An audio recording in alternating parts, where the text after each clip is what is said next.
عليكم ورحمة الله وبركاته أخواني. لو حصل لو حصل ضرب نووي، ايه المفروض هيحصل؟ ازاي هنحمي نفسنا من الإشعاع؟ حاجتين اتنين كل الناس بتعملهم دلوقتي.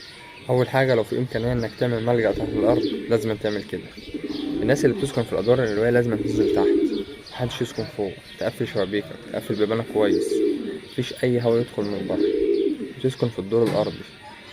كل ما تبقى تحت كل ما يبقى افضل. لو في دور تحت الارض اسكن في الدور اللي تحت الارض. احنا ما نعرفش التطورات اللي تحصل اليومين دول. ايران هتعمل ايه، او اسرائيل هتعمل ايه، او امريكا هتتدخل ازاي، او روسيا او الصين، او كل ده مش عارفين ايه اللي هيحصل. او في مين هيدخل حرب تاني، لان هي شكلها على بوادر حرب عالمية تالتة واحنا مش حاسين. هي قناع واقي الميدان، هو قناع اللي هتلاقوه تشوفه قدامك في قلب الصورة دلوقتي. بيكون حماية للعين ومفلتر عشان الهواء اللي داخل الصدر، لان اضرار النووي يا جماعة ان هو بيجيب عمى وبيسقط الجلد اللي على الوش، بيسقط الجلد اللي على جسمك. لازم يكون حماية كويسة جدا، لان الهواء ذات نفسه ملوث، هتستنشقه هتموت.